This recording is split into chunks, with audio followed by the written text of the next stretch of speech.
Hola a todos, yo soy la doctora Marjorie Juárez Mayorga, internista endocrinóloga, y el día de hoy les voy a hablar acerca de pruebas de función tiroidea, interpretación diagnóstica. Para entender mejor el tema de interpretación diagnóstica de un perfil tiroideo, debemos de saber cómo es que funciona el eje hipotálamo-hipófisis tiroide. Aquí tenemos una representación esquemática de lo que es el eje a nivel de hipotálamo en el núcleo paraventricular. Se sintetiza y se libera lo que es la hormona liberadora de tirotropina, y esta va a tener un efecto de retroalimentación positiva a nivel de las células tirotropas en lo que es hipófisis anterior. Es esta flechita gris con una retroalimentación positiva. A su vez que la síntesis y liberación de TSH va a tener también una retroalimentación positiva a nivel de lo que es glándula tiroidea para la síntesis de hormonas tiroideas T3 y T4. También existe la retroalimentación negativa, la cual consiste en que altas cantidades de T4 y T3 van a permitir retroalimentación negativa hacia lo que es hipófisis, inhibiendo lo que es la secreción de TSH con el objetivo de disminuir las cantidades de hormonas tiroideas. Y también de forma directa las hormonas tiroideas pueden inhibir en una forma de asa larga hacia directamente lo que es el hipotálamo, inhibir lo que es la síntesis y liberación de TRH, y esta a su vez va a inhibir la síntesis y liberación de TSH con el objetivo de disminuir lo que es la síntesis y liberación de hormonas tiroideas. También aquí en esta representación esquemática podemos ver el tipo de receptor de hormonas tiroideas y el efecto a nivel de los diferentes órganos. Aquí se nos muestra lo que es el receptor para hormona tiroidea, que es de tipo nuclear. Vemos como aquí el receptor para hormona tiroidea va a actuar a nivel de elementos de respuesta de hormonas tiroideas que finalmente van a permitir la transcripción de genes que van ya a dar los efectos directos a nivel de cada órgano. También aquí podemos ver cómo el receptor para hormona tiroidea tiene dos subunidades, tiene subunidades alfa y tiene subunidades beta. Aquí se nos está mostrando en cada uno de estos órganos el predominio de las subunidades. Por ejemplo, a nivel musculoesquelético, a nivel intestinal, de colon, a nivel cardíaco y a nivel cerebral, predomina el receptor, la subunidad alfa del receptor para las hormonas tiroideas en relación a la subunidad beta. Por ejemplo, a nivel hepático predomina la subunidad beta. Esto es importante porque existe el síndrome de resistencia a hormonas tiroideas, que la subunidad que está afectada es la subunidad beta. Eso quiere decir que las hormonas tiroideas van a actuar de forma normal o esperado a nivel de la subunidad alfa. En el caso de que haya el síndrome de resistencia del receptor de hormonas tiroideas. También podemos ver aquí en esta imagen cómo la conversión de T4 a T3 se va a dar por deyodasa. Esta deyodasa, en el caso de que exista mutación de la deyodasa, ya sea la deyodasa tipo 1, 2 o 3, entonces esto nos va a interferir también en cómo podemos encontrar el patrón del perfil tiroideo. Por ejemplo, si se afecta la deyodasa, que es la que nos va a convertir T4 a T3, vamos a tener que no se va a estar convirtiendo de forma adecuada esta T4 a T3, dándonos un patrón de T4 alta y de T3 baja, pero con una TSH normal. Aquí también se nos está presentando un tipo de transportador, el monocarboxilato tipo 8, que es el que nos ayuda a transportar hormona tiroidea a nivel del sistema nervioso central. Y en el caso de que haya mutación de este receptor MCT8, Entonces el patrón del perfil tiroideo va a ser una T3 alta debido a que el transportador está afectado y una disminución de la T4. La T4 se va a estar convirtiendo normal de T4 a T3, por eso va a presentarse una T4 disminuida, pero la T3 no se va a estar transportando de forma adecuada por mutación a nivel del receptor MCT8 y nos va a estar dando una T3 alta con TSH normal. Entonces es importante conocer cómo es que funciona todo lo que es el eje y cómo actúa a nivel del receptor para entender algunos patrones que nos van a resultar en el perfil tiroideo.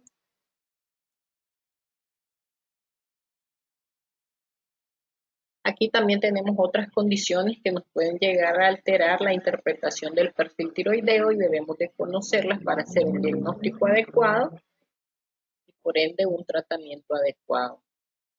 Por ejemplo, debemos de conocer cuando se nos presenta un perfil tiroideo ante qué tipo de paciente estamos. Si es un paciente adulto, por ejemplo, esto se refiere a que un adulto, o sea, no es un paciente que es niño, no es un paciente que está embarazada, no es un paciente anciano, más de 65 años, y tampoco es una mujer en edad fértil. ¿Qué tiene que ver esto? Debido a que en la embarazada ocurren una serie de cambios a nivel de la función de la glándula tiroidea que son importantes y que nos van a alterar el patrón del perfil tiroideo y que si no los conocemos vamos a hacer una interpretación inadecuada, un diagnóstico inadecuado y un tratamiento inadecuado. En el paciente anciano, más de 65 años, por ejemplo, la tendencia es hacia la elevación de la TSH y esta se va acentuando a medida que la edad va avanzando. Y cuando se nos presente esto, debemos de conocer cuáles son los límites, qué es lo esperado y en qué casos vamos a dar tratamiento. Esta elevación de la TSH en el paciente anciano ocurre como un mecanismo de adaptación para disminuir lo que es el metabolismo basal y no se le debe de dar tratamiento. En el caso de la mujer infértil, más que todo es para conocer en qué momento es que vamos a dar tratamiento, no tanto porque el perfil tiroideo nos salga dentro de patrones diferentes al normal, pero debemos de conocer, por ejemplo, que si nos llega una mujer que es infértil y tenemos un perfil tiroideo en donde la TSH, por ejemplo, está en 3.5, y T3 y T4 están normales, entonces podemos interpretarlo erróneamente como que está bien. Y en realidad dentro de los rangos de referencia que nos dé el laboratorio, todo va a estar bien, pero en el caso de la paciente infértil, las TSH por arriba de 2.5 son las que vamos a dar tratamiento con levotiroxinas a dosis baja. Esto más que todo para conocer cuándo es que vamos a dar tratamiento y no porque tengamos que hacer un diagnóstico diferente. O sea, puede estar normal el perfil tiroideo, pero le vamos a iniciar tratamiento cuando la TSH esté más de 2.5. También debemos de conocer dentro de todas estas alteraciones que pudieran darnos, que pudieran estar siendo dadas por comorbilidades. Comorbilidades en general, por ejemplo, que pueden alterarnos las proteínas debido a que las hormonas tiroideas son transportadas por proteínas. Entonces, comorbilidades como hepatopatías severas, en donde van a estar siendo afectadas las proteínas, síndrome nefrótico, en donde hay pérdida de proteínas, gastropatías perdedoras de proteínas, todo esto van a hacer que las hormonas totales falsamente nos salgan disminuidas, pero a la hora de que le hacemos las hormonas tiroideas libres, pueden estar normal. Si nosotros tuviéramos, por ejemplo, un estudio de laboratorio en donde solo nos miden las hormonas tiroideas totales y no conocemos esto, pudiéramos interpretar erróneamente como que tenemos a un paciente con hipotiroidismo. También en el paciente en estado crítico ocurren una serie de cambios que son importantes y que los vamos a mencionar más adelante. Otra de las cosas que debemos de tomar en cuenta, principalmente cuando hay resultados de laboratorio discordantes. Discordantes nos referimos a cuando no es lo esperado. Por ejemplo, cuando tenemos T3 y T4 altos, lo que esperamos es que la TSH esté suprimida. Esto es conociendo cómo es que funciona el eje hipotálamo hipófisis tiroides, ya lo mencionábamos.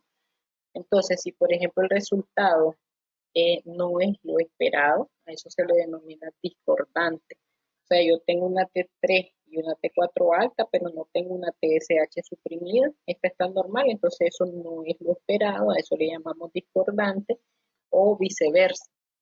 Cuando la T3 y la T4 están bajas, lo que esperamos es que la TSH esté alta.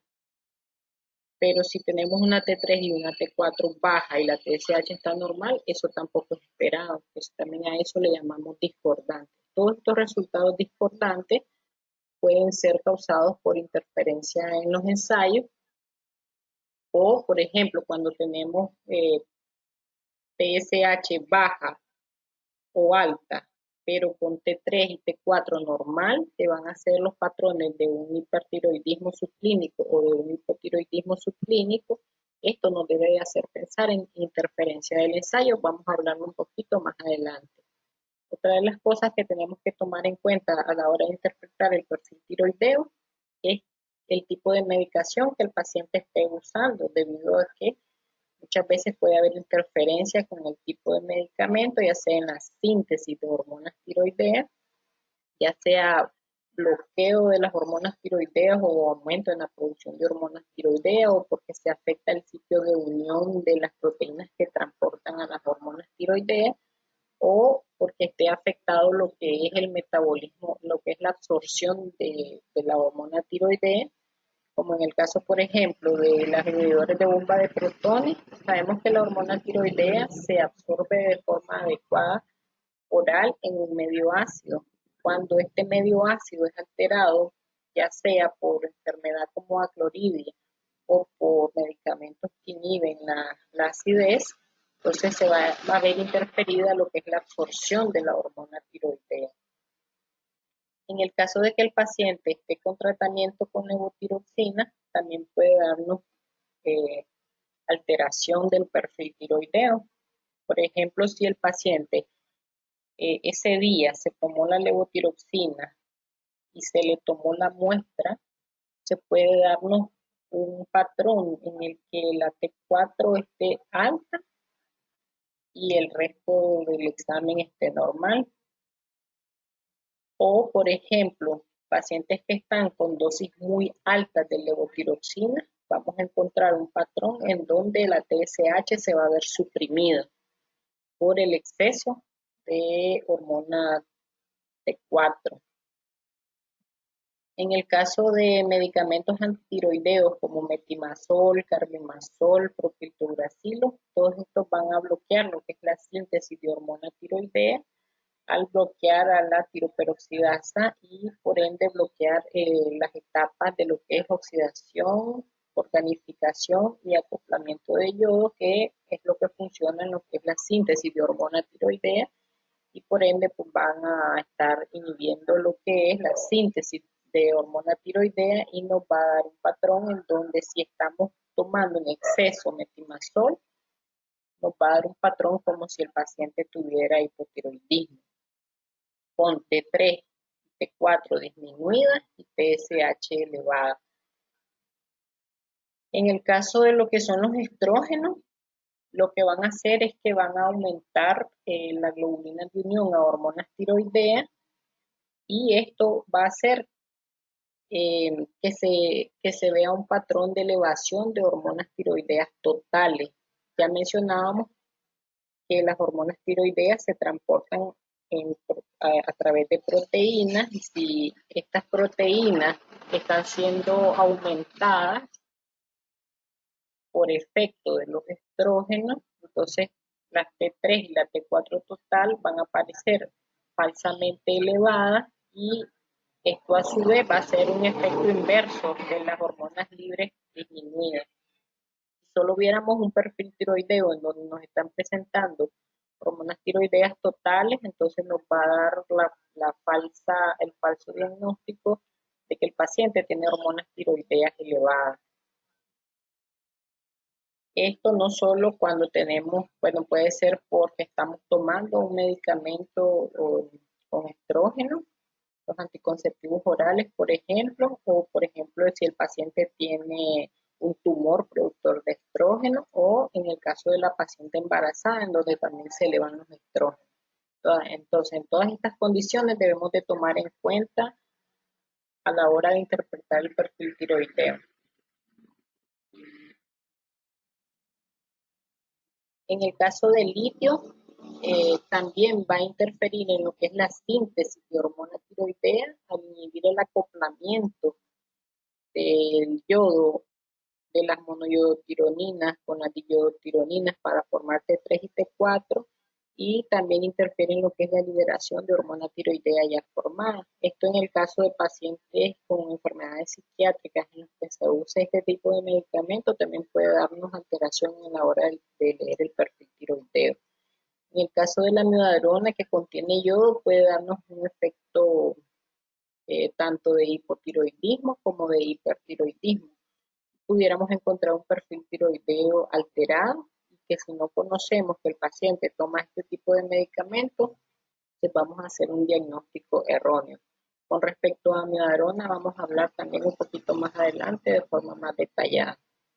Con respecto a lo que es heparina y también furosemida, que no lo puse aquí, más que todo en lo que interfieren es en el sitio de unión en el que se transportan las hormonas tiroideas. Entonces, cuando estamos usando heparina, por ejemplo, en un paciente, se va a ver afectada el sitio de unión de hormona tiroidea y nos va a dar falsamente hormonas totales disminuidas con T4 libre aumentada. En el caso de que exista mutación, por ejemplo, a nivel del receptor, ya decíamos a nivel de receptor de hormonas tiroideas, o cuando hay mutación a nivel del transportador monocarboxilato tipo 8, también nos van a dar resultados alterados, ya los mencionábamos anteriormente, o cuando hay también alteración a nivel de la teyodas. Todas estas condiciones son las que debemos de tomar en cuenta a la hora de leer un perfil tiroideo. Aquí nada más para recordar que a nivel de la glándula tiroidea vamos a sintetizar y a liberar tanto T3 como T4. De predominio T4, dependiendo de dónde lo leamos, a veces se nos dice que un 80%, otros dicen que hasta un 90-95% de la secreción de T4 es la que va a estar dada de predominio en la glándula tiroidea y en un 5% o un 10 o un 20%, en dependencia de cuánto sea lo que nos diga que se libere de T4, el restante va a ser de T3. Y ya posteriormente la conversión de la T4 a T3 a nivel periférico. El 99.96% de la T4 va a ser transportada por proteínas y el restante 0.04% va a estar en forma libre.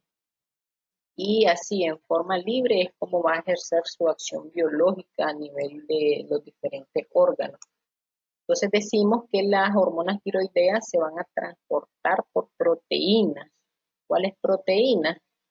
La globulina de unión a hormonas tiroideas, albúmina y transthyretina o prealbúmina. Ambas, tanto T4 como T3 de predominio, van a ser transportadas por las globulinas de unión a hormonas tiroideas. En el caso de la T3, la segunda más frecuente es albúmina. En el caso de T4, la segunda más frecuente es prealbúmina y en tercer lugar albúmina. Ambas van a ser transportadas de predominio por la globulina de unión a hormonas tiroideas y en ambos casos cuando estén afectadas las proteínas, ya mencionábamos en estado de hepatopatías, en síndrome nefrótico, gastropatías perdedoras de proteínas, en cualquier condición que nos afecte las proteínas o que se suban las proteínas, por ejemplo en el embarazo ya mencionábamos por elevación de los estrógenos o por uso de anticonceptivos o tumores productores de estrógenos. Entonces, eso también nos van a dar resultados eh, alterados en el caso de que no conozcamos que se dan estos cambios fisiológicos o esperados, podemos interpretarlos erróneamente.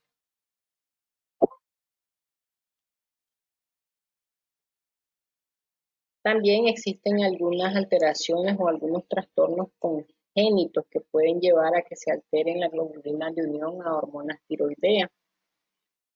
Puede haber déficit o exceso de globulina de unión a hormonas tiroideas congénitos. Condiciones fisiológicas, ya mencionábamos el embarazo. Condiciones fisiopatológicas, ya decíamos estrógenos, hepatopatía, síndrome nefrótico, etcétera. Y fármacos, en el caso de los estrógenos, van a aumentar la TBG y esto va a aumentar las hormonas tiroideas totales. En el caso de fenitodinas, carbamazepina, salicilatos, furosemida, pues es porque compiten con el sitio de unión de hormonas tiroideas, de la globulina de unión a hormonas tiroideas, o porque se ve afectada el sitio de unión más que todo de las hormonas tiroideas, o la depuración.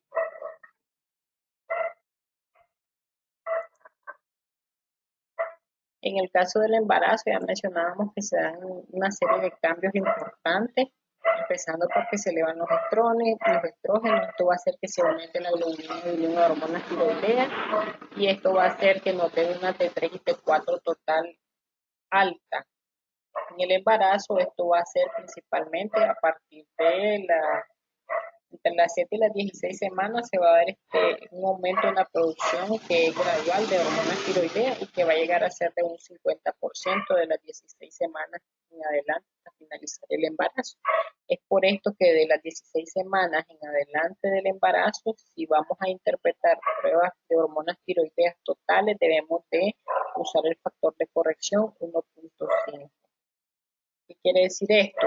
Que si nos está dando un perfil tiroideo, un valor determinado de T4 total, ese valor que nos está dando el laboratorio lo vamos a multiplicar por el límite superior de la T4 total, lo vamos a multiplicar por 1.5 y ese va a ser el valor real permitido en esa paciente. Si ese valor permitido está sobrepasado, entonces esto quiere decir que en realidad sí, las hormonas totales están elevadas y ya debemos de interpretarlo como un hipertiroidismo.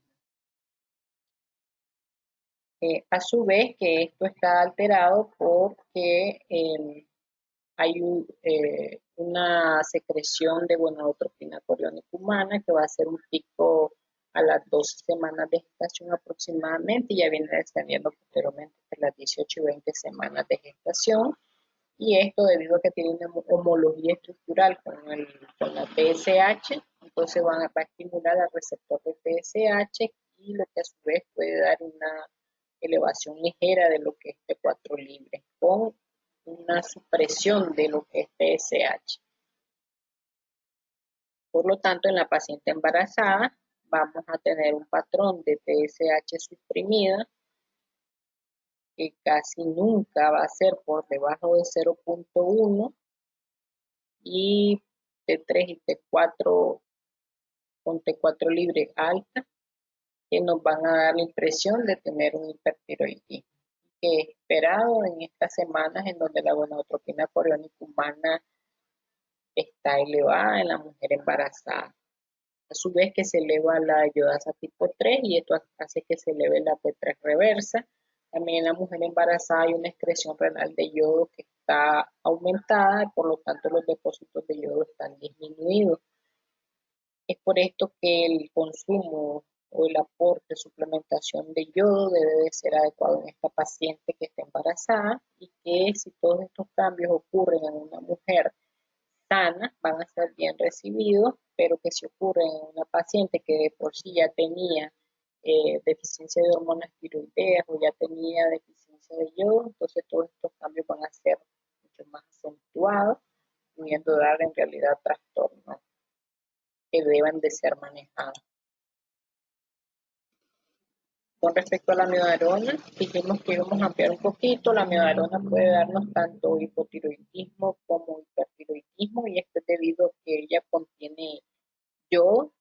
No se sabe cuál va a ser la evolución en el paciente que está tomando amiodarona ni en qué momento va a llegar a ser la alteración, por lo que el paciente que esté tomando amiodarona debe de hacérsele cada cierto tiempo un perfil tiroideo y debe estar guiado en base a los datos clínicos que nos presenta el paciente. Se ha visto que en los pacientes que hacen tendencia a un hipotiroidismo inducido por amiodarona son los pacientes que ya tienen anticuerpos antiperoxidasa positivos, o sea que ya tienen una autoinmunidad para llegar a tener un hipotiroidismo de Hashimoto, o en pacientes que ya tienen deficiencia de yodo. En el caso de la tirotoxicosis inducida por amiodarona existen de dos tipos, y aquí tenemos algunas de las diferencias que vamos a estar encontrando en cada una de estas, que nos van a ayudar a distinguir. Por ejemplo, en la tirotoxicosis inducida por amiodarona tipo 1, en general va a ser en aquel paciente que ya tiene una afectación a nivel de la glándula tiroidea. Por ejemplo, un paciente que ya tiene nódulos, un bocio multinodular, o que tiene un bocio difuso como parte de una enfermedad de Graves latente. En cambio, en la tirotoxicosis inducida por amiodarona tipo 2, es un paciente que no tiene ninguna afectación a la glándula, o sea, no tiene ni bocio nodular ni un bocio difuso. En el caso de los pacientes que ya tienen una afectación previa en la glándula tiroidea, las demás alteraciones se van a ver asociadas a esto. Por ejemplo, los anticuerpos antitiroideos, en el caso del paciente que ya tiene un bocio multinodular, van a estar negativos. El bocio multinodular no es una enfermedad autoinmune, entonces vamos a encontrar anticuerpos negativos, a diferencia del paciente que tiene un Graves latente. Entonces este paciente sí tiene una enfermedad autoinmune ya de base, vamos a encontrar anticuerpos antirreceptor de hormonas tiroideas, anticuerpo antirreceptor de TSH, perdón, va a estar positivo. En ambos va a estar aumentada lo que es la síntesis de hormona tiroidea. En esta, el tratamiento, en ambas más bien, el tratamiento va a ser con antitiroideo. En este caso, pues, puede ser metimazol, carbimazol o propiltiuracilo. Y si es que no se da el tratamiento, en este caso el antitiroideo, que haga una remisión espontánea va a ser improbable. ¿Por qué? Porque lo que hay es un hipertiroidismo verdadero, un aumento en la síntesis de hormonas tiroideas a nivel de la glándula tiroidea, a diferencia de la tirotoxicosis tipo 2, en la que lo que sucede es que hay liberación de hormona tiroidea que ya estaba formada. O sea, no es por una síntesis de nuevo de hormona tiroidea, sino que es una liberación de hormona ya formada debido a un efecto directo citotóxico de la miodarona a nivel de los tirocitos, y esto va a liberar la hormona tiroidea que ya estaba preformada. Igual esta no es una enfermedad autoinmune, es una tiroiditis por efecto directo a nivel de la glándula tiroidea. En los anticuerpos antitiroideos, por lo tanto, los vamos a encontrar negativos. El tratamiento en este caso, debido a que no es un hipertiroidismo real, no se va a dar con antitiroideos. No le vamos a dar a esta paciente que tiene una tirotoxicosis inducida por amiodarona tipo 2, no le vamos a dar metimazol. El manejo es diferente, es con AINES y glucocorticoides, y por lo tanto la remisión espontánea es probable. En el caso de que a la paciente o al paciente le hiciéramos un estudio de gammagrama tiroideo, Entonces vamos a ver que en el caso en donde es hipertiroidismo real, va a haber una captación de yodo variable que puede estar normal o alta, y en el caso de la tipo 2 la captación va a ser disminuida o incluso ausente. Si le hiciéramos un Doppler, el flujo en estas dos lo vamos a encontrar normal o aumentado, más frecuentemente va a estar aumentado, y en el caso de la tipo 2 el flujo va a estar disminuido, debido a que ya mencionamos que no es por un aumento en la síntesis de hormonas tiroideas a nivel de la glándula tiroidea, sino por liberación de hormonas que ya está preformada. En este caso, son los cambios que ocurren en el paciente en estado crítico y, por ende, los cambios que se nos pueden llegar a presentar en lo que es el patrón del perfil tiroideo. El paciente en estado crítico es aquel paciente pues, que llega a requerir de asistencia médica intensiva. Tiene varias fases. La fase aguda está definida por los primeros 10 días desde que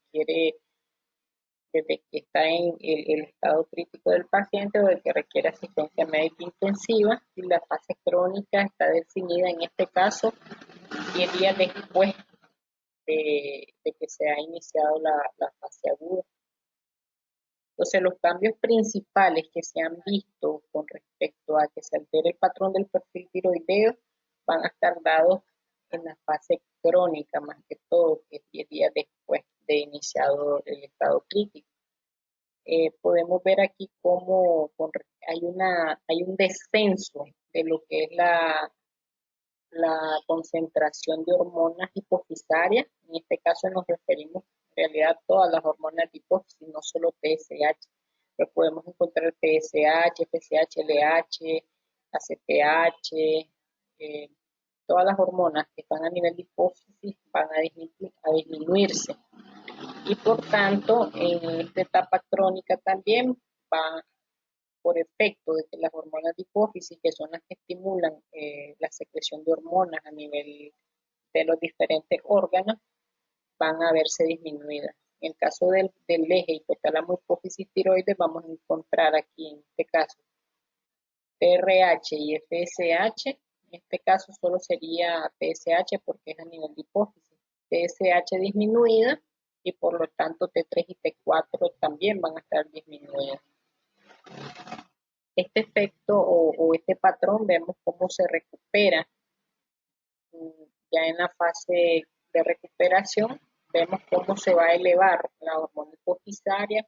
Vamos a encontrar una TSH que puede llegar a lo normal o incluso puede elevarse, y las hormonas tiroideas hacia la recuperación.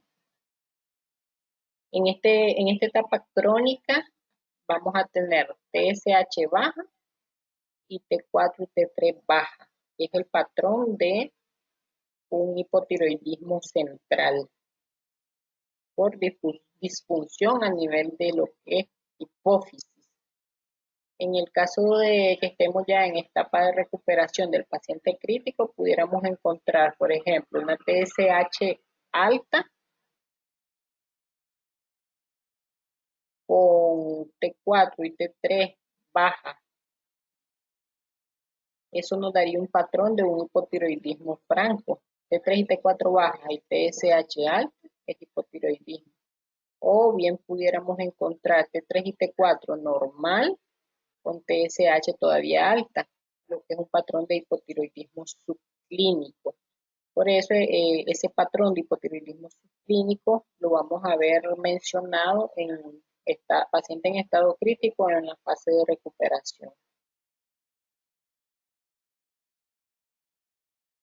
Entonces vemos cómo el paciente que está en estado crítico va a tener alteraciones.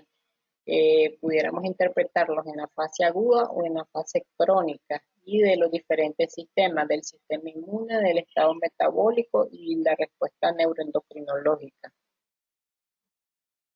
Ya mencionábamos aquí que después de los 10 días, por ejemplo, la respuesta del sistema inmune inicialmente estaba activada en la etapa aguda, se va a ver hacia una reducción de la actividad con parálisis de la función de lo que son los linfocitos T y disminución de las quimiotaxinas. El estado metabólico ya con un síndrome de desgaste, ya que inicialmente se activa lo que es todo el sistema de alerta con activación de lo que es glucogenólisis, proteólisis, lipólisis, y disminución de lo que es el anabolismo, y ya posteriormente activación de lo que es el catabolismo, con datos de resistencia a insulina. Por eso es que el paciente en estado crítico también va a presentar elevación de lo que es glucosa. Y a nivel del sistema neuroendocrino vamos a ver que en la fase aguda van a estar activas lo que es la secreción de hormonas de la hipófisis. Esto en fase aguda, antes de los 10 días, pudiéramos encontrar elevada lo que es la TSH. Y ya en la fase crónica, lo que ya mencionábamos, que más bien va hacia la reducción de las que son las hormonas hipotálamo hipofisarias, y posteriormente disminución de lo que es T3 y T4 con disminución tisular de estas hormonas y consecuentemente toda la sintomatología de deficiencia de hormonas.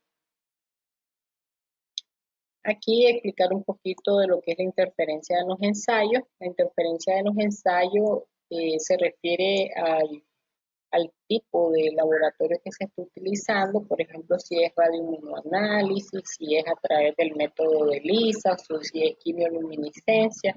Entonces, en dependencia de esto, por ejemplo, esto se ha visto más frecuentemente cuando se usa radioinmunoensayo, radioinmunoanálisis de medición de TSH. Podemos encontrar interferencia en este ensayo y erróneamente encontrar tanto TSH alta o TSH baja. Esta interferencia en los ensayos puede darse por diferentes causas. Puede ser por la presencia de anticuerpos heterófilos, puede ser por la presencia de biotina, por la presencia de anticuerpos antitiroideos, por la presencia de anticuerpos antirrutenio o antiestreptavidina. En este caso, nada más aquí voy a explicar lo que es cuando hay la presencia de anticuerpos heterófilos o también denominados anticuerpos humanos antianimal.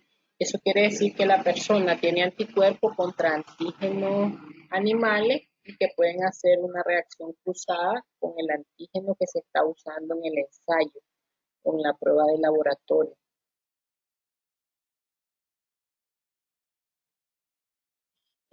Decíamos que esto se presenta más que todo cuando el ensayo que se usa es radioinmunoanálisis a través de la técnica sándwich.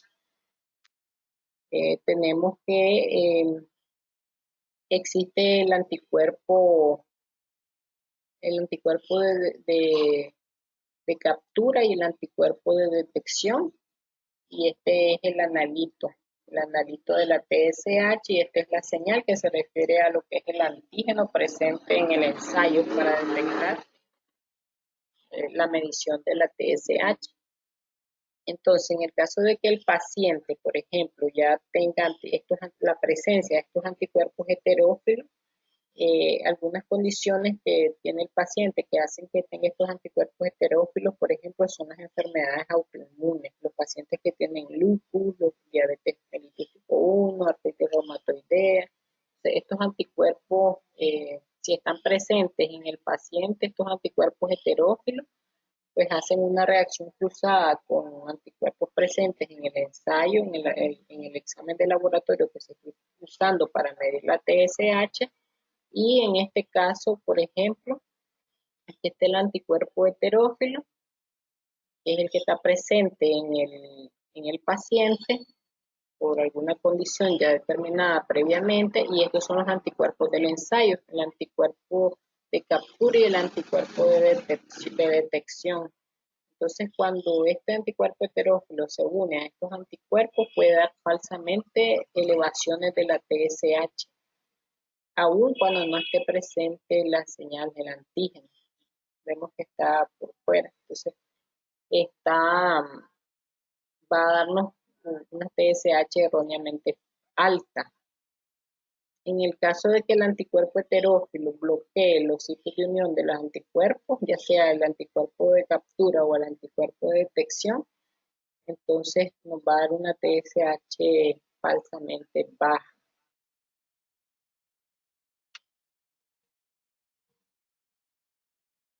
Ahora vamos a explicar los diferentes patrones que pudiéramos encontrar en un perfil tiroideo. Existen 7 patrones que pudiéramos encontrar y en base a esto pues vamos a ir determinando cuáles van a ser las posibles causas o en qué debemos de pensar cuando encontramos determinado patrón. El primero que tenemos aquí, por ejemplo, es cuando tenemos una TSH normal, T3 y T4 normal. En ese caso, el perfil tiroideo se interpreta como normal, no hay que hacerle nada, excepto en los pacientes en los que tengamos pues una clínica, datos clínicos floridos eh, de, por ejemplo, de un hipotiroidismo, el paciente nos está presentando caída del cabello, la piel seca, estreñimiento, aumento de peso, etcétera. Entonces, le hacemos un perfil tiroideo y está normal, entonces, y sigue con la sintomatología, pudiéramos considerar repetir el perfil tiroideo posteriormente, y si es que nos vuelve a salir normal, entonces se interpreta siempre como normal y habría que buscar otras causas. El diagnóstico, ya sea de hipotiroidismo o de hipertiroidismo, es bioquímico. ¿Por qué? Debido a que la sintomatología es muy inespecífica o puede ocurrir en muchas otras enfermedades y no porque el paciente, digamos, nos esté dando síntomas clínicos que parecen hipotiroidismo, pero el perfil tiroideo nos da normal, entonces vamos a decidir darle levotiroxina. No es lo correcto. A diferencia de que presente pocos síntomas y tiene un perfil tiroideo de hipotiroidismo, sí hay que darle tratamiento porque el diagnóstico es bioquímico, pero siempre, o sea, no, nada es así cuadrado, estricto. Si consideramos que habría que repetir el estudio, se repite y ya para confirmar de que si está normal, entonces no se le diagnostica ninguna alteración tiroidea y tampoco se le da tratamiento, se buscan más bien otras causas. Entonces, en el caso de que el patrón del perfil tiroideo es TSH normal y T4 y T3 normal. La rayita horizontal, las flechitas nos indican que es normal. Entonces también podríamos tener un patrón de TSH disminuido con T3 y T4 alto.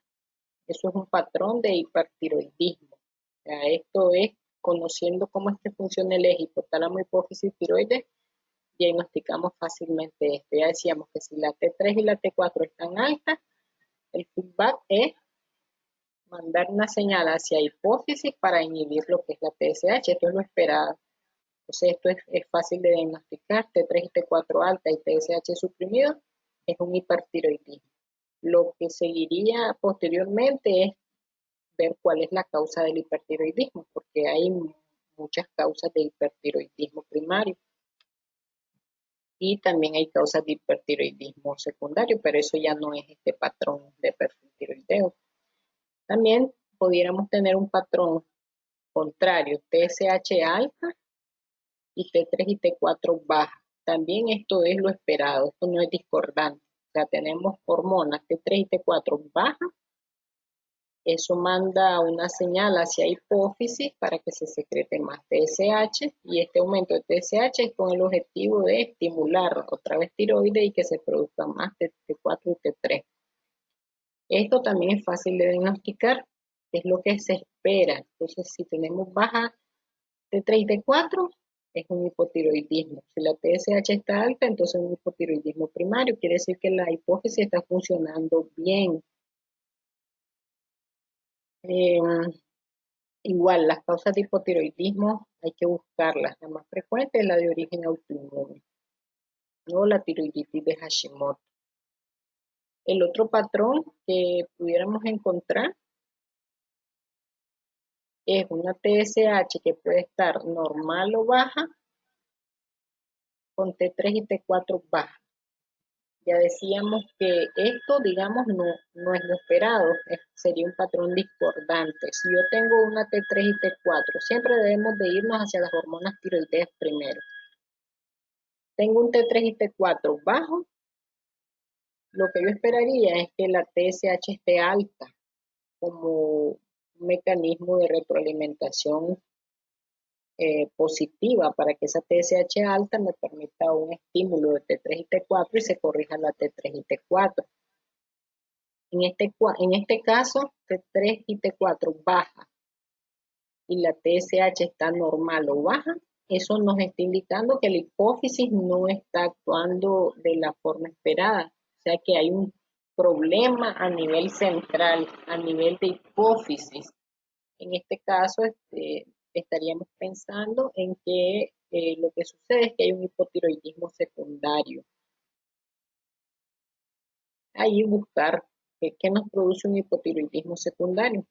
Pues un tumor no secretor, un tumor que está haciendo un efecto que da atrofia a nivel de la célula del tirotropo, y esto, por ende, si no hay TSH que estimule la producción de T3 y T4, pues vamos a encontrar una T3 y T4 baja.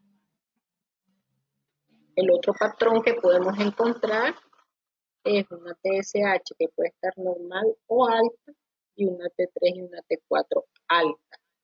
Igual esto no es lo esperado. Si yo tengo una T3 y T4 alta, yo esperaría que la TSH se inhiba con el objetivo de disminuir la producción de T3 y T4. Pero en este caso vemos que la TSH, que es la que se produce a nivel de hipófisis, está normal o está alta. Igual esto nos está indicando que hay un problema a nivel de hipófisis. Si las hormonas tiroideas están altas, entonces es un hipertiroidismo secundario. ¿Qué nos da un hipertiroidismo secundario? Un tumor productor de TSH o TSH-HOMA o un síndrome de resistencia de hormonas tiroideas. El otro patrón que podemos encontrar va a ser una TSH baja con un T3 y T4 normal. ¿Qué quiere decir esto? Si T3 y T4 están normal, yo esperaría que la TSH también esté normal. No espero que esté baja, ¿verdad? Y si el problema estuviera a nivel de hipófisis con una TSH baja, yo esperaría que la TSH baja no me estimule la producción de T3 y T4 y le esperaría que estén bajas, no normal. En este caso, cuando se nos altera la TSH, ya sea que se sube o se baja, se sube o se baja y las hormonas están normales, entonces aquí estaríamos ante un hipertiroidismo subclínico. También hay que buscar las causas, casi siempre las causas del hipertiroidismo subclínico son las mismas causas del hipertiroidismo primario. Y en el caso del último patrón que tenemos, que es una TSH alta, y T3 y T4 normal. Igual yo esperaría que si esto está normal, la TSH esté normal.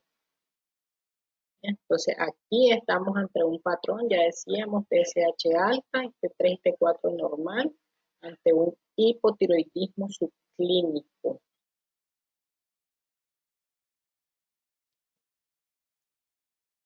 Ahora vamos a ver aquí diferentes estudios de laboratorio que les había tomado fotos de los diferentes pacientes que hemos visto en el hospital y vamos a ir viendo pues los patrones que ya les he mencionado. En este caso, el patrón de TSH normal, T4 y T3 normal, decíamos que lo interpretamos como normal. Casi siempre los laboratorios nos dan los rangos de referencia porque bien pudiera ser que nos dan pues las mediciones en picomol por litro, en nanogramos decilitro, en microgramos decilitro, etcétera. Entonces cada laboratorio nos va a dar como su rango de referencia. Eh, el que ha sido, digamos, más estandarizado es la TSH. Casi todos los laboratorios ya nos lo dan en estos rangos, algunos dan un poquito más elevado, pero casi no hay problema en cuanto a la medición de TSH, excepto porque en las diferentes poblaciones se presentan pues rangos un poco más altos, un poco más bajos que estos, pero son como los más usados. Pero con respecto a medición de las T4, ya sea T4 y T3, ya sean libres o totales, sí hay un poco de más variación. Entonces esto, pues tenemos que guiarnos según el rango de referencia que nos dé el laboratorio y según cuál sea la unidad de medida con el que haya sido interpretado. Entonces, por ejemplo, aquí tenemos T4 libre 1.5, de 0.9 a 1.7 nanogramos de cilitro. Entonces esto está normal. Tenemos TSH 2.98 unidades ml. Nos dan de 0.2 a 4.2. Está normal. T4 libre normal, TSH normal. El paciente no tiene afectación. O bien pudiera ser un paciente que sí tenía una alteración, se le está dando su tratamiento, nos llega de seguimiento y está adecuadamente controlado. Entonces debemos de mantenerlo con la misma dosis que ya estaba, porque su perfil tiroideo está adecuadamente controlado.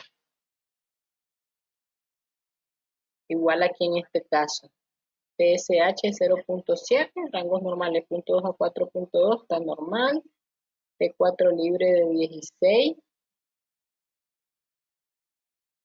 de 12 a 22, normal. T3 libre 4.9, de 3.1 a 6.8. O sea, este también es normal. O sea, no tenemos que hacerle nada.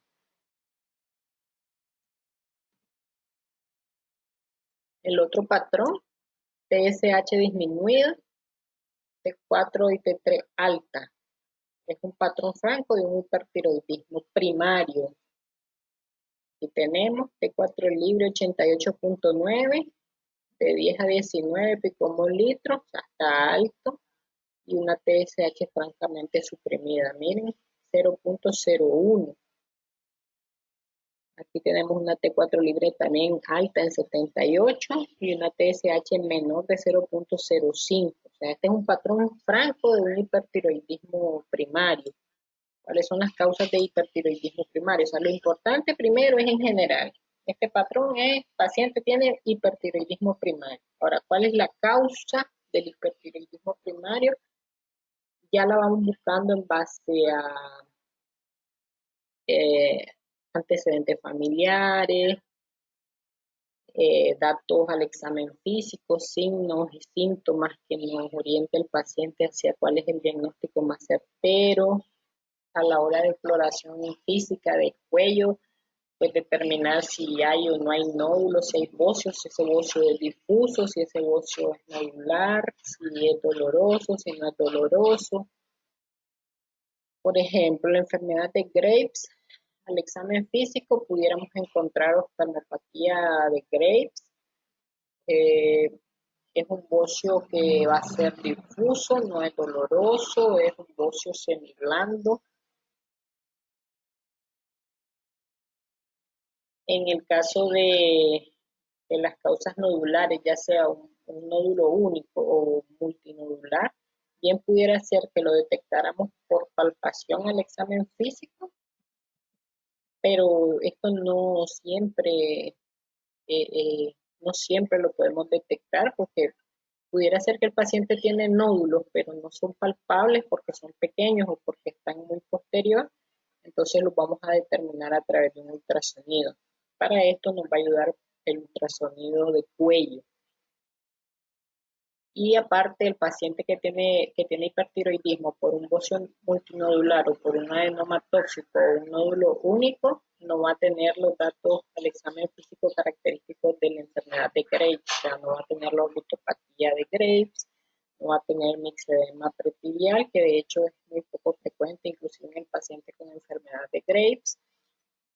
Y Además de que si le hiciéramos anticuerpos antirreceptor de TSH a estos pacientes, pudiéramos determinar ya con más certeza si se trata de un hipertiroidismo por enfermedad de Graves, ya que este es su característica sine qua non. El anticuerpo antirreceptor de TSH es positivo, por lo menos en más del 90% de los pacientes que tienen enfermedad de Graves van a tener anticuerpos antirreceptor de TSH positivo, no anticuerpos antitiroglobulina ni anticuerpos antitiroperoxidasa.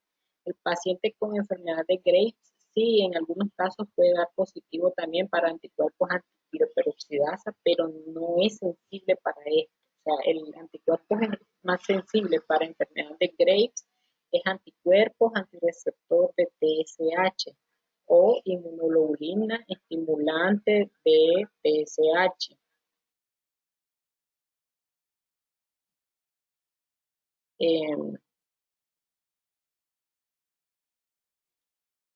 En cambio, en el bocio multinodular y en el adenoma tóxico, el anticuerpo antirreceptor de TSH va a estar negativo.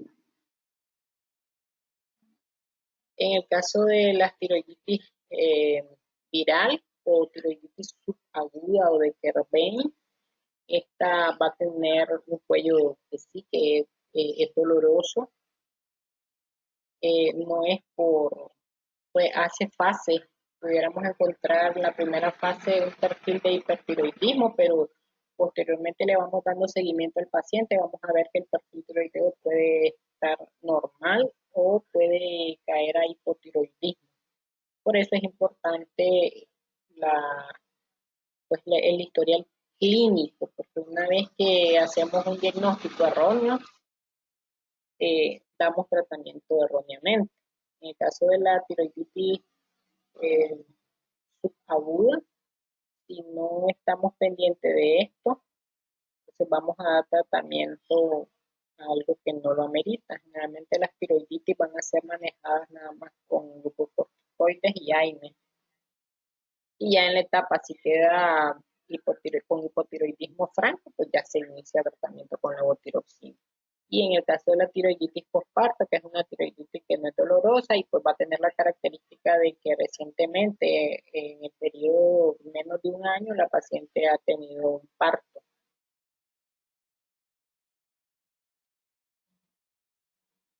La otra cosa que debemos de pensar cuando nos da este perfil es en el exceso de consumo de levotiroxina. Si estamos dándole exceso de levotiroxina, que es T4, entonces también nos puede llegar a suprimir la TSH y darnos un patrón, pero lo que va a mandar aquí va a ser la historia clínica, o sea, nosotros tenemos que saber qué es lo que está tomando el paciente. Si nosotros sabemos que el paciente está tomando levotiroxina y nos llega con este patrón de perfil tiroideo de hipertiroidismo, entonces lo que tenemos que hacer es disminuir la dosis e inclusive quitársela. Eso va a ser en dependencia del caso de cada paciente. En el caso del yodo, era lo que ya mencionábamos, por ejemplo, el yodo que contiene la miodarona, ¿no? Al darle yodo a un paciente, este va a ser usado como materia prima para síntesis de hormona tiroidea, pudiendo darnos un patrón de hipertiroidismo primario. También podemos tener este perfil tiroideo relacionado al embarazo. Esto es lo que denominamos tirotoxicosis gestacional transitoria o hipertiroidismo gestacional transitorio. Existen una serie de causas que pueden darnos esta tirotoxicosis gestacional transitoria. Dentro de ellas está el embarazo gemelar, está la mola edatiforme, la hiperplacentosis luteínica, la hiperemesis gravídica y todo lo que tienen en común todas estas alteraciones es que son causadas por elevación de gonadotropina coriónica humana. Y la característica pues va a ser que la paciente esté embarazada, va a estar en esa época en donde la gonadotropina coriónica humana se eleva, hace un pico, decíamos, a las 12 semanas y va descendiendo hacia las 18 y 20 semanas. Entonces, en toda esa etapa, la paciente puede llegar con sintomatología clínica de hipertiroidismo con un perfil tiroideo de este patrón. Eh, y el otro es el hipertiroidismo congénito. pero esto ya, pues ya sería en un paciente que no es nuestro paciente, el paciente que vamos a ver nosotros como más frecuentemente. Ya sería visto más que todo por pediatría.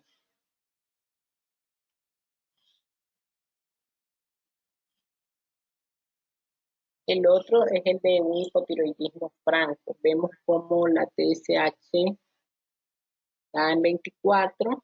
Este laboratorio se fija en la da en 0.3 a 5.6. O sea, ya es un poco variable, pero está en 24, está alta, y la T4 y la T3 libre. Se fijan, la T4 está en el borde mínimo, en el inferior, 0.58. La T3 en 1.7. Aquí nos da de 2.39 a 6.7 picogramos ml. Tiene T3 y T4 baja con TSH alta, de lo esperado en un hipotiroidismo primario. Aquí tenemos T4 baja, inclusive las totales también están bajas. T4 total está en 4.8 y nos da de 5.13 a 14. La T3 total nos da en 1.06. Esta todavía no estaba afectada. Estas son totales. La libre pues está baja y la TSH alta, 10.8. Una vez que ya tenemos el diagnóstico general, es un hipotiroidismo primario, pues hay que ver qué condiciones nos dan, cuáles son las causas de un hipotiroidismo primario.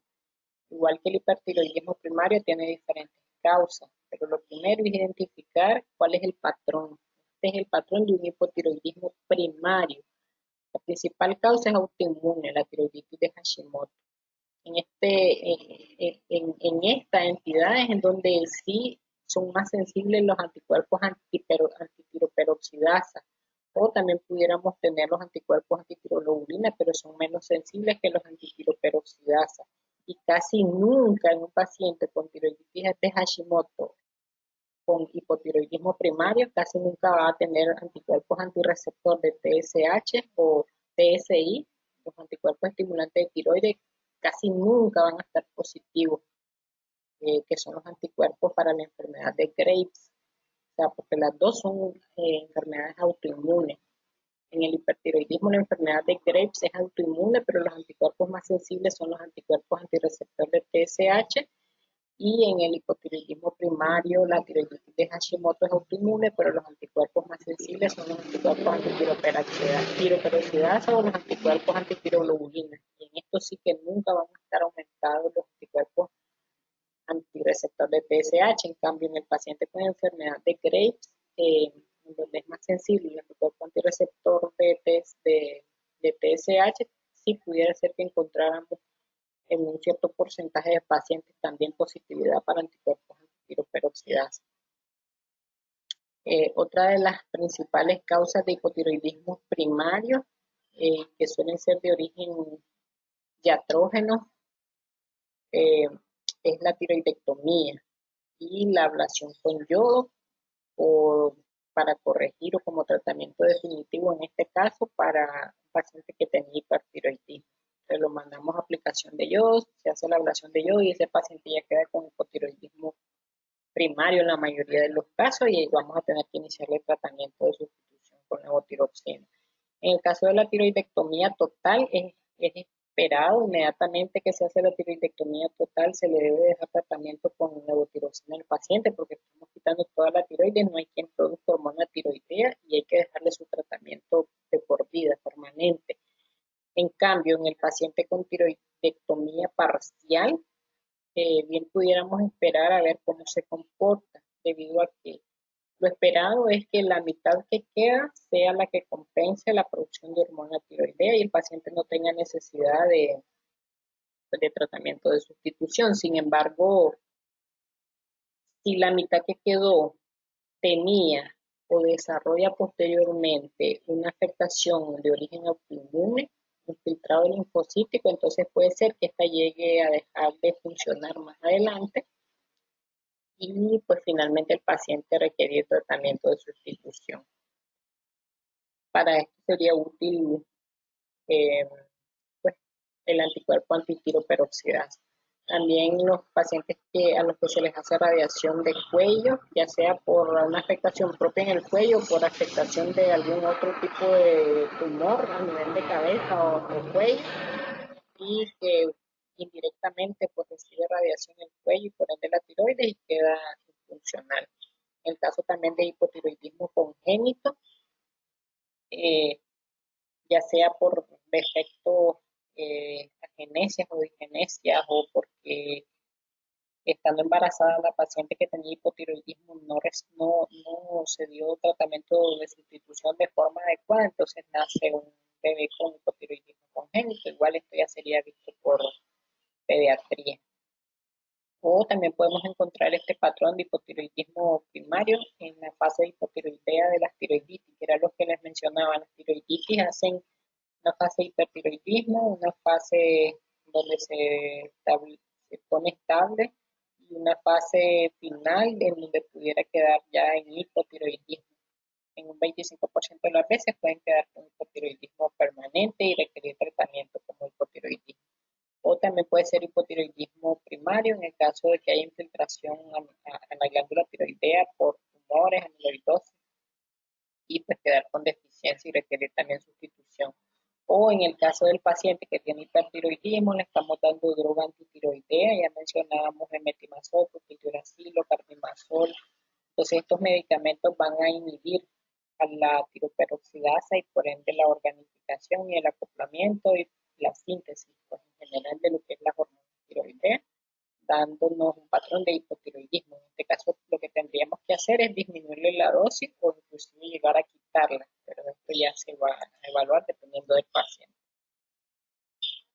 En este caso, aquí en esta gráfica tenemos una, fíjense aquí, son hormonas totales, pero aún así, fíjense los valores cómo están.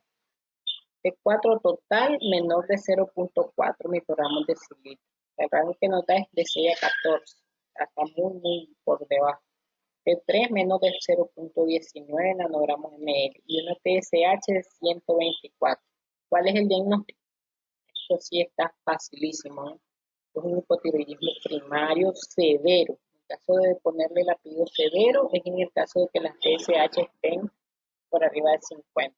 Y son los pacientes que tienen más riesgo de hacer un coma mixedematoso.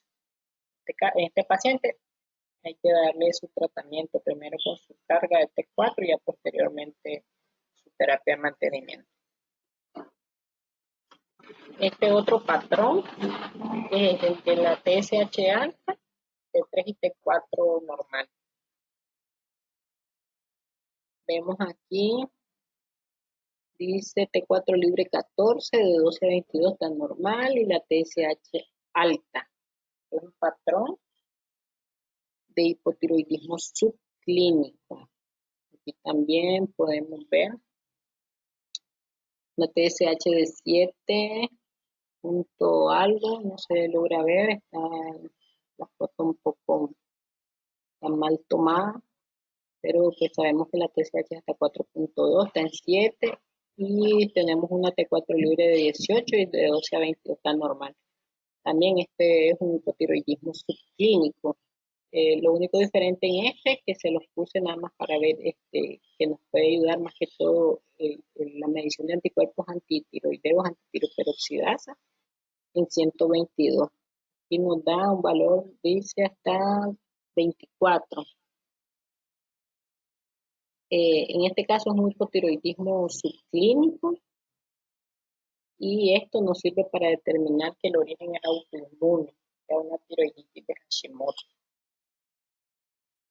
Entonces, en el caso de que nos dé TSH alta y T3 y T4 normal, ya decíamos un hipotiroidismo subclínico, pero bien pudiera ser que era un paciente con hipotiroidismo franco o clínico que le estamos dando tratamiento con levotiroxina y siempre nos presenta este patrón.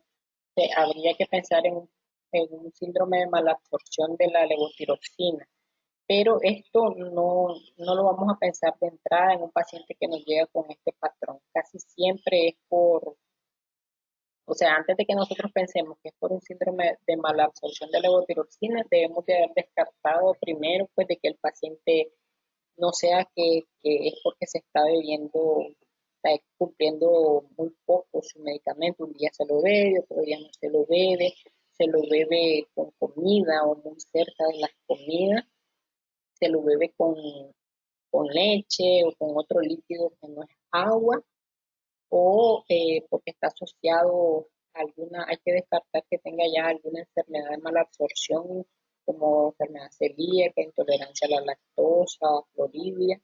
Entonces, primero, antes de pensar en mala absorción de un síndrome de mala absorción, que se tendría que hacer una prueba especial para ver si hay un síndrome de mala absorción, tendríamos que haber descartado o preguntarle al paciente si está cumpliendo de forma adecuada. O sea, la forma adecuada de cumplir la levotiroxina ya sabemos que es oral, se absorbe bien vía oral, en un medio ácido, por lo tanto tiene que estar sin haber comido, en ayuna, esperar mínimo una hora para ingerir alimentos, solo debe de ser con agua, no combinarlo con ningún otro tipo de medicamento y que se lo beba diario, diario, diario. Entonces, si nosotros preguntamos todas estas cosas, pero que de verdad sea confiable, porque muchas veces los pacientes nos dicen que sí, o dependiendo de cómo lo preguntemos, no nos dicen la información que necesitamos adecuada y pues podemos llegar a cometer errores o subirle la dosis, porque decimos, no, pero si la TSH está alta y ya está con 300 microgramos de levotiroxina,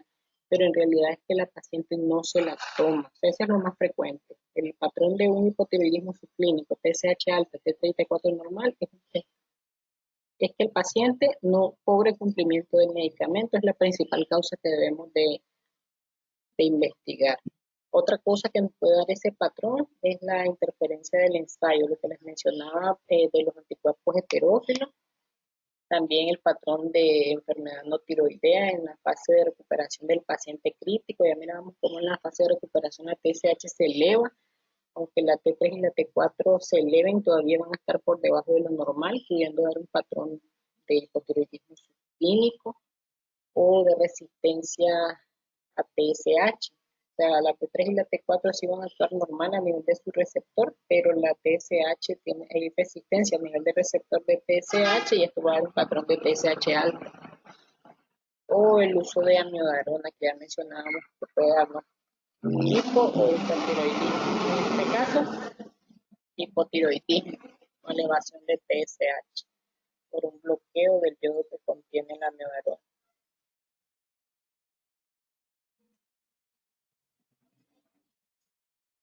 En este patrón es una TSH disminuida y T3 y T4 normal, patrón de hipertiroidismo subclínico. Aquí vemos TSH por debajo menos de 0.005, T4 libre de 13, entre 12 y 22 lo normal. La TSH suprimida francamente y T3 y T4 normal. En el caso del hipertiroidismo subclínico, las causas son, hay que buscarle causas iguales al hipertiroidismo clínico. Una enfermedad de Graves, un bocio nodular, eh, pero también en enfermedad no tiroidea, el paciente en estado, en otro, con otra enfermedad de tipo no tiroidea, puede dar también ese patrón. Decíamos que se inhibe la TSH y inicialmente pudiera estar normal la T3 y T4, aunque posteriormente pues, se van a disminuir por la disminución de la TSH, o bien pudiera ser por interferencia de ensayo, lo que mencionábamos de los anticuerpos heterófilos, y también se ha visto que con medicamentos como los glucocorticoides, dopamina, somatostatinas, estos van a inhibir a nivel de hipófisis la secreción de TSH, inclusive metformina, aunque se necesitan más estudios para determinar eso con respecto a metformina, pero se ha visto que disminuye, o sea, se disminuye lo que es la secreción de TSH con todas estas hormonas. Entonces, cuando nos dé un patrón de disminución de TSH y T3 y T4 normal, debemos de pensar o ver si no es un paciente que tenemos hospitalizado con estos medicamentos, glucocorticoides, dopamina. De hecho, por eso el paciente hospitalizado no es conveniente realizar perfil tiroideo, debido a que existen muchas condiciones en el paciente hospitalizado que puedan llegar a interferir con el patrón del perfil tiroideo. O en el caso de un paciente con hipertiroidismo franco clínico, que sería TSH baja y T34 alta, pero que le estamos dando tratamiento inicial. Entonces, ¿qué es lo que va a pasar si está apenas iniciando su medicamento con metimazol? Que va a ayudar, le iniciamos el metimazol, se corrige, se disminuye la T3 y la T4, llegando a valores normales, pero todavía la TSH va a estar suprimida. En ese caso, no necesariamente tenemos que seguir aumentando el tratamiento para el hipertiroidismo. Lo primero que se va a corregir y lo que como que debemos de dar seguimiento inicialmente es con la T4 y la T3. Ya la TSH tarda un poquito más en el paciente con hipertiroidismo franco en recuperarse. Inclusive puede llegar a pasar hasta un año sin recuperarse.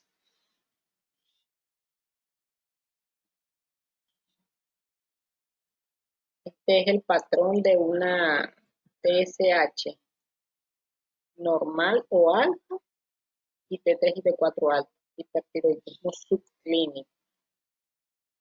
T4 en 25 alta,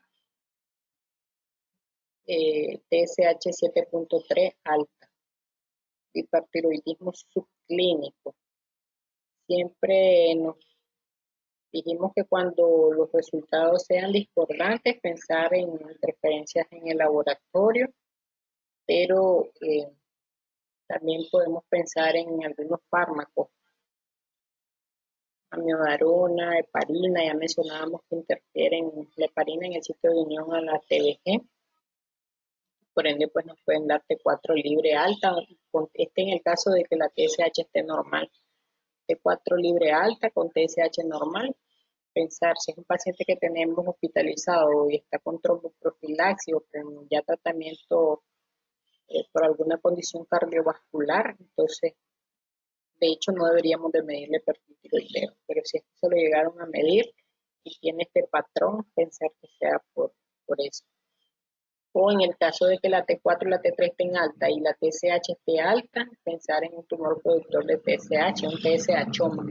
En este caso el paciente va a tener datos clínicos característicos de hipertiroidismo, toda la temblor, taquicardia, pérdida de peso, diarrea, etcétera. Y se hace el diagnóstico diferencial con resistencia a las hormonas tiroideas. La diferencia aquí es que eh, lo que está afectado en el síndrome de resistencia a hormonas tiroideas es el receptor para T3 y T4. Ya mencionábamos al inicio que el receptor para hormonas tiroideas tiene dos subunidades, alfa y beta. En el síndrome de resistencia a hormonas tiroideas, la subunidad afectada es la beta, pudiendo actuar las hormonas tiroideas a nivel de la subunidad alfa. Por eso es que no toda la sintomatología va a cambiar en este caso. El paciente va a presentar algunos datos de como si tuviera deficiencia de hormona tiroidea, debido a que el receptor a nivel de la subunidad beta está mutado, o sea, no actúa, es como que no hay hormona en la subunidad beta. Pero a otros niveles, por ejemplo a nivel cardíaco, donde lo que predomina es la subunidad alfa, el paciente puede presentar taquicardia, o sea, es un paciente que tiene síntomas como combinados de déficit de hormonas tiroideas, pero también como si tuviera hipertiroidismo. Eh, Vamos a encontrar también este patrón de hormonas tiroideas altas y TSH alta. Y en desórdenes psiquiátricos también pudiéramos encontrar este patrón, por eso es que, o sea, en ambas condiciones, tanto los pacientes que tienen alteraciones de disfunción tiroidea pueden confundirse con trastornos psiquiátricos y viceversa. Eso casi siempre los psiquiatras van a, pues, a que sean evaluados primero por medicina interna, que se les haga un perfil tiroideo a los pacientes. También por interferencia en el ensayo, por la terapia de sustitución con levotiroxina también, ya lo explicábamos, o porque hay algún defecto a nivel en el transporte de las hormonas tiroideas o el metabolismo. Ya decíamos al inicio que si, por ejemplo, hay un defecto a nivel del transportador monocarboxilato tipo 8, que es el que transporta la T3, es un receptor de membrana, entonces si está mutado, la T3 va a estar alta y la T4 va a estar baja, porque va a estar dando normal la conversión de T4 a T3, entonces la T4 va a estar baja y la T3 va a estar alta. La T3 no se va a estar transportando, entonces va a estar alta, pero la TSH va a estar normal. En este caso sería el patrón TSH normal con T3 alta y T4 baja. ¿Sí? Esa es la diferencia, que no van a estar las dos altas.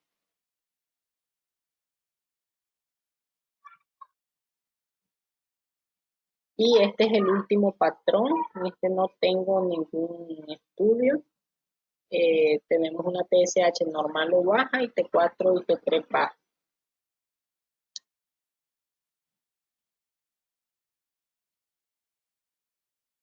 Este es el patrón de un hipotiroidismo central. ¿Qué nos va a dar este patrón? Por ejemplo, aquí si tuviéramos este paciente, nos llega con una TSH normal y una T4 baja. O sea, lo que esperamos es que la TSH se eleve cuando la TSH está normal, está baja. Si la T4 y la T3 están bajas, lo que se espera es que la TSH se eleve. En este caso la TSH está normal, es un valor no esperado, discordante. Es el patrón de un hipotiroidismo central. Esto puede ser producido por un adenoma no secretor, en donde hay atrofia del tirotropo, no se secreta adecuadamente TSH, o en también casos de hipopituitarismo. En este caso, encontraríamos otras hormonas de hipófisis afectadas. Es importante, en este caso, mandar las otras del perfil hipofisario completo, FSH, LH, TH, ACTH. Y también se puede presentar este patrón en el paciente con enfermedad no tiroidea en estado crítico, por interferencia en el ensayo o por un déficit aislado de TSH. Un déficit aislado en el caso de que las demás hormonas estén bien y solo sea un defecto a nivel del tirotropo. No sé si tienen alguna pregunta con respecto a qué otro quedó claro, en qué condiciones vamos a tomar en cuenta para poder interpretar de forma adecuada un perfil tiroideo y poder diagnosticar y tratar de forma adecuada al paciente.